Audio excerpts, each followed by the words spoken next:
Hello ladies and gentlemen, Top Hat Gaming Man here. Over the last month or two I've created a series of videos covering various elements of the history of the Street Fighter franchise. Last week on here I uploaded a video looking into the history specifically of X-Men vs Street Fighter, 1996's fantastic crossover fighting game that features a roster of characters from both the Street Fighter and the X-Men universe.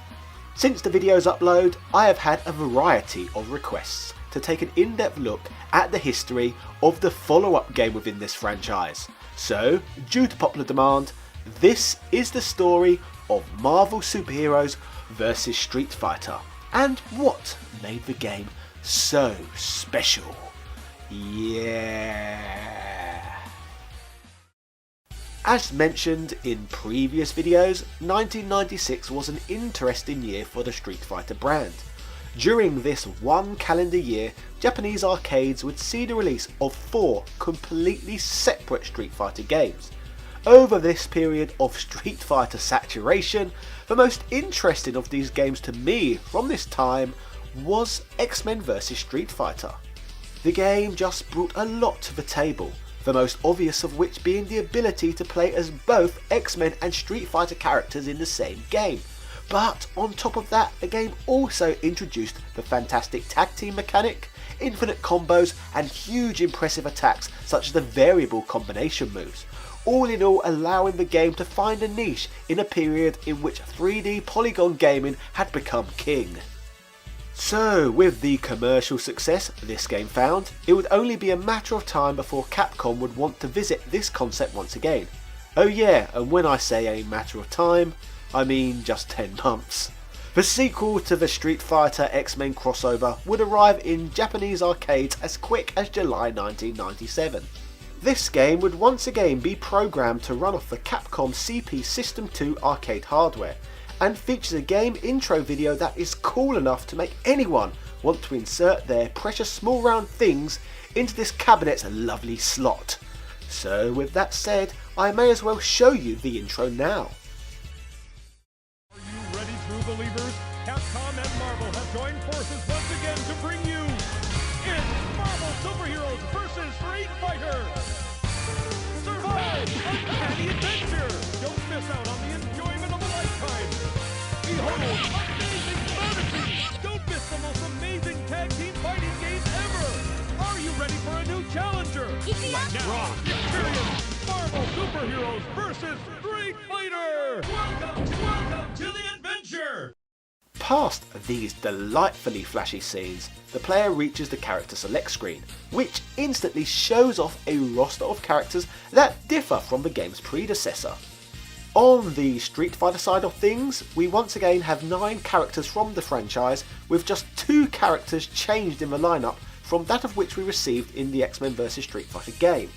The 2 characters that were replaced are both Charlie and Cammy.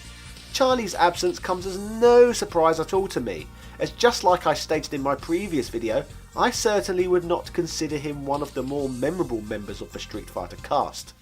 The absence of Cammy though, for me, is a little more puzzling, as apart from being one of the most popular characters from the franchise, the animation sprites for the whole Street Fighter roster in X-Men vs Street Fighter were ported directly from the arcade version of Street Fighter Alpha 2.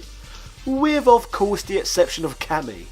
My original confusion on this matter was actually due to the fact that Cammy was created specifically for X-Men vs Street Fighter, but went on to appear in Street Fighter Alpha 2 anyway, by having Capcom move her over to the home versions of Street Fighter Alpha 2. So to fully clarify the situation, she is not in the arcade version of Alpha 2, but in the home versions as a secret character. Glad to fully clear that one up for the comment section. Actually, no, it does appear even more confusing than that, as the home conversion that included Cammy that was released in the United States was marketed as Street Fighter Alpha 2 Gold. But then, after that version of the game ended up being released in Japanese arcades as Street Fighter 02 Alpha.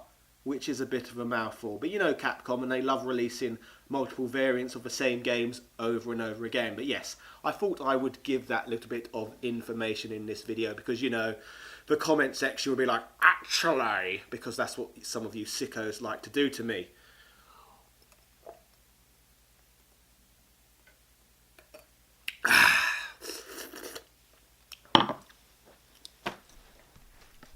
Anyway, with Capcom caring enough about Cammy that they would make her specifically for their first Versus game, it seemed to me like an odd decision to leave her out of the next installment in the series, especially when you notice she has been replaced by Sakura, another female fighter, but this time dressed as a Japanese schoolgirl. To me, this character looks a lot less memorable than the likes of Cammy, Chun-Li, and even Rose, so it seems a bit odd to me that they would choose to use her in this game over Cammy. Looking at the schoolgirl outfit and Cammy's previous raunchy attire, this instantly got me pondering if this decision was made due to some bizarre Japanese sex fetishization or something. So with this in mind, it got me looking slightly into why Sakura existed in the first place. Upon doing some research, the character creator, Akira Yasuda, was actually very concerned with regards to how the Street Fighter Alpha team, and more importantly the general public, would perceive this character. In his own words, he stated that she was a character outside the game's narrow worldview. Past this, he goes on to say that Sakura's character type was due to a popular archetype from works such as Sailor Moon. As characters, female high school students are all powerful in Japan. So from this quote, the inspiration behind Sakura becomes as clear as day, along with her inclusion in the game over Cammy, due to the fact that she is a character based on a popular Japanese superhero, who is being placed into a game where she can fight a whole range of superheroes from the West. So it all makes a lot more sense when you look into things. Charlie, on the other hand, was replaced with Dan, a fellow member of the Street Fighter Alpha roster. Dan basically looks like a poor man's Ryu, or Ken, but what makes this more amusing is that it was the intention the entire time. Essentially, Capcom always saw SNK's Art of Fighting star, Ryo Sakazaki and Robert Garcia, as Ken and Ryu ripoffs. And yes, ladies and gentlemen, I did say Ryu, because I'm a bloody Englishman and not a bloody weeb. So in response to this, they created Dan, as a parody character of those two. Due to this, Dan is portrayed as an overconfident, arrogant, and utterly feeble character, all in all making him more memorable than Charlie. Obviously, on the Marvel side of things get a little bit more interesting, as in the previous game in the series, we only had a selection of X-Men characters to choose from, whereas now, the game features characters from the greater Marvel universe. Only Cyclops and Wolverine make a return in this game from the previous entry, opening the other 6 roster spots up to other characters. The game has added to the roster 3 of the biggest names from the world of Marvel, in the form of Captain America, the Incredible Hulk, and Spider-Man. So far, all of the Marvel characters I have mentioned have had their sprites taken from previous Capcom fighting games. Cyclops and Wolverine originate from Children of the Atom, whereas Hulk, Spider-Man and Captain America were taken from the Marvel Superheroes fighting game. In terms of the remaining roster spots, villains from the Marvel superhero games, Shuma Gorath and Blackheart, were also moved over, whereas X-Men villain Omega Red has been moved over from Children of the Atom as well. There are some secret characters to find too, but these are all palette swaps of existing characters anyway, with alternative movesets, which include the likes of Dark Sakura and Metal Zangief, just to name a few. Moving past the roster, I guess it's time to discuss the gameplay. If you watched my X-Men vs Street Fighter video, not very much has changed here in terms of how the game actually performs, and its mechanics.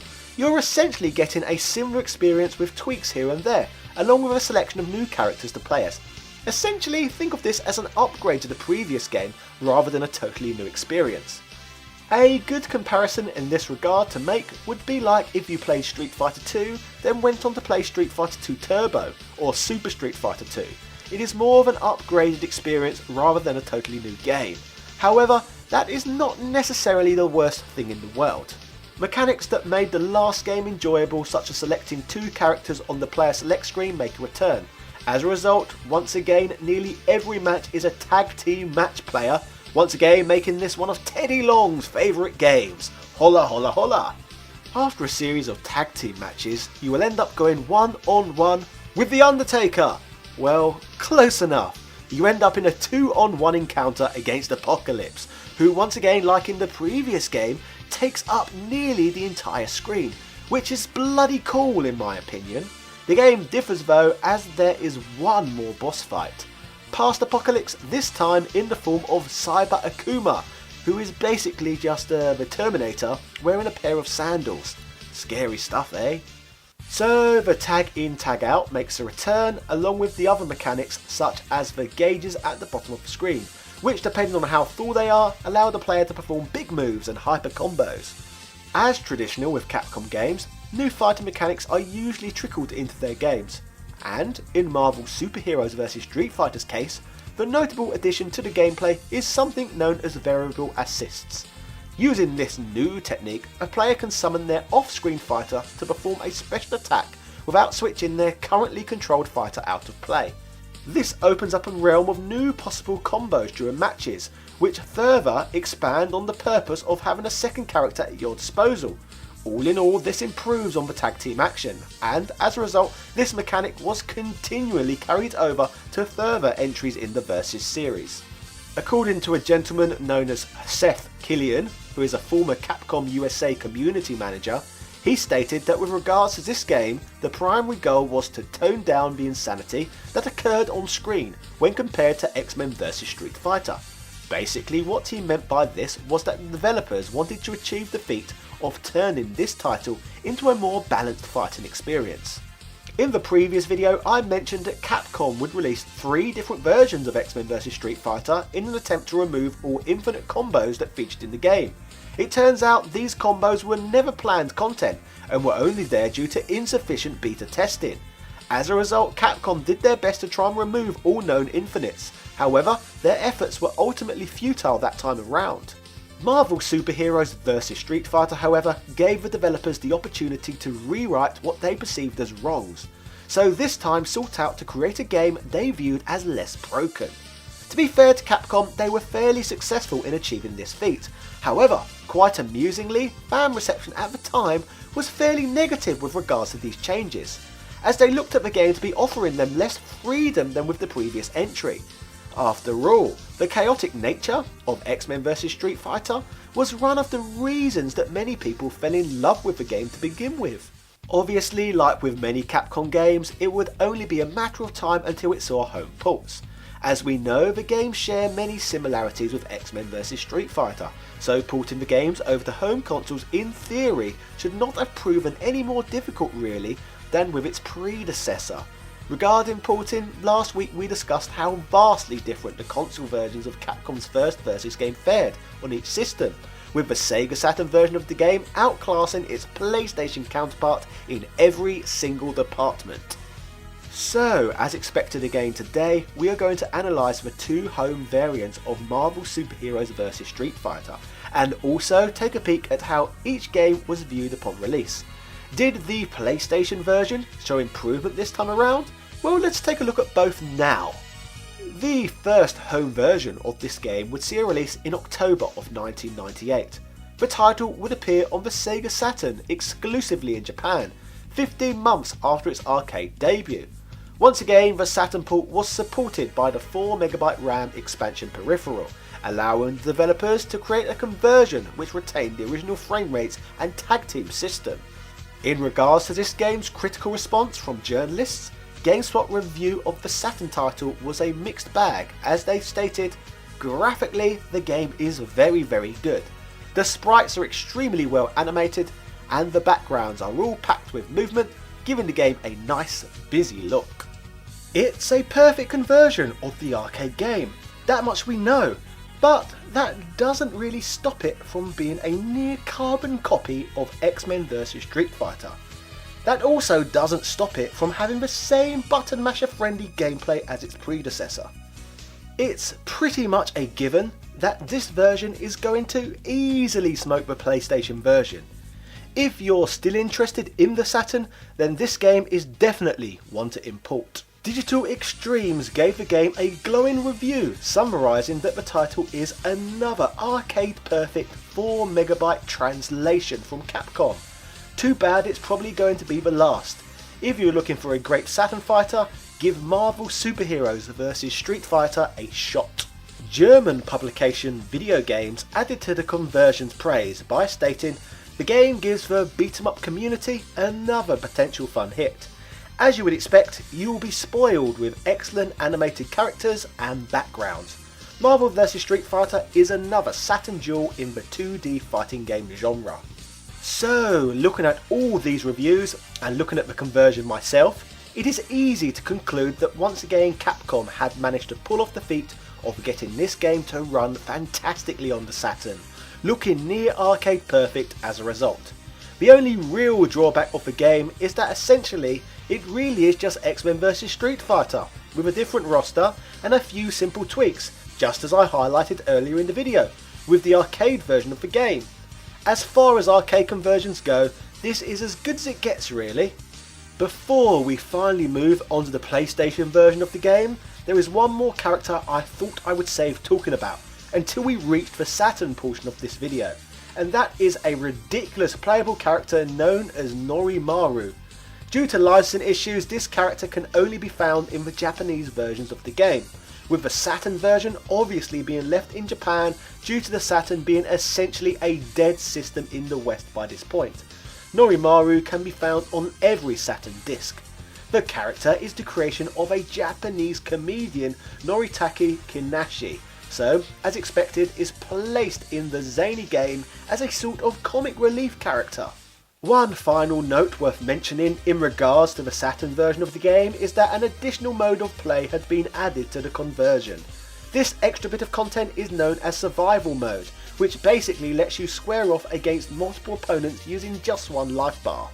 Moving ahead to discussing the PlayStation version of Marvel Superheroes vs Street Fighter, the game would be reported on in October of 1998 by IGN, which was 4 months before this conversion would arrive on the system in February of 1999.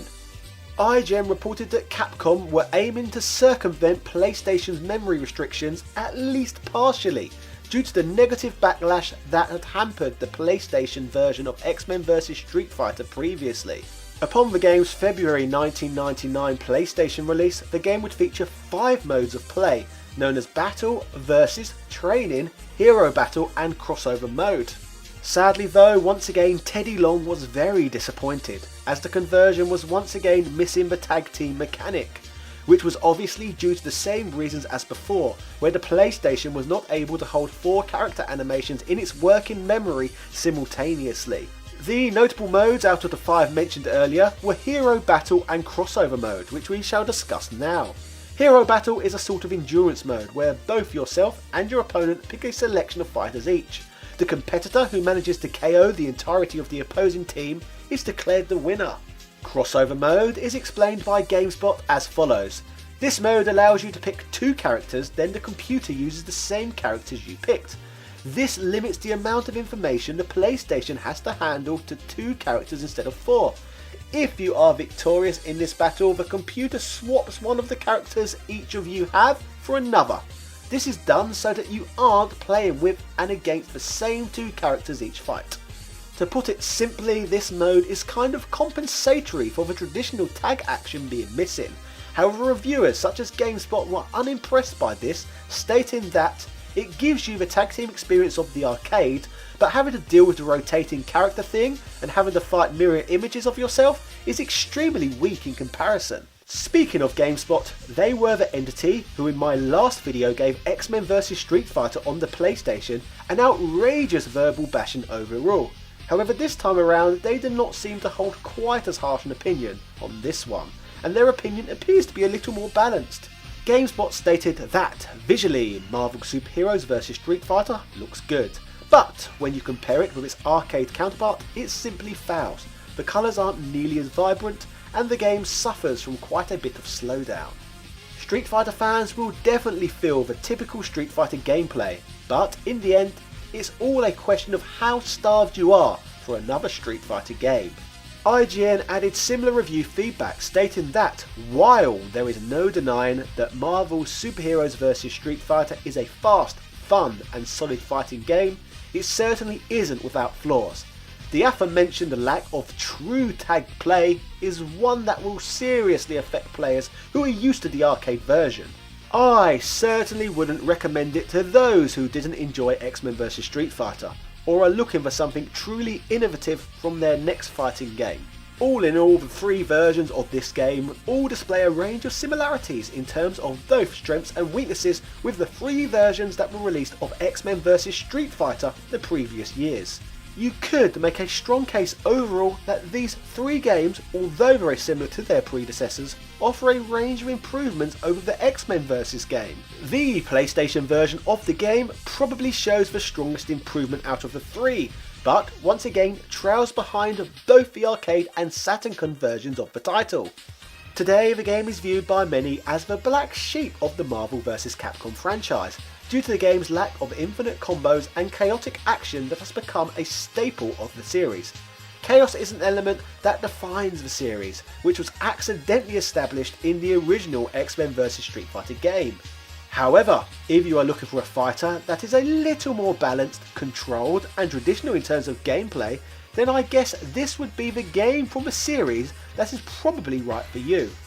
This attention to detail in terms of fighting mechanics is what makes the game special, after all. So, ladies and gentlemen, that was the story of Marvel's Superheroes vs Street Fighter, and what makes this game so special. Let me know in the comment section which Capcom fighting game you would like me to cover on here next. I already have a fairly strong idea of what I think my viewer base would probably like to see in this series. Anyway, ladies and gentlemen, if you enjoyed this content, it would really help me out if you could give me a like, hit the subscribe button and ring that notification bell. I'm releasing in-depth videos on gaming history like this multiple times a week. In addition, if you want to chat Street Fighter or anything retro gaming with me or with the rest of the Top Hat community, then why not sign up to my Discord, which I will post a link to via a pinned comment to the bottom of this video. There is a great little bunch of people in there and an extremely friendly atmosphere as a result. I am sure they will make you feel very welcome, as will I. Lastly, the time and effort I currently put into these videos is only possible due to my small group of channel patrons who financially support my work, allowing me to invest large amounts of time and effort into these projects. So a huge thank you and a massive shout out to Carl Johnson, Shizuka Kobayashi, JD Robbins, Greg Hooper, Seabass the Great, Since Spacies, Andrew Bazanski, Edward O'Reilly, Quang DX, SpongeMatt Michael Baker, Hans Christian, Computer Man, Antonio Rodriguez, and all of my other patrons. You really helped me get the ball rolling in my life.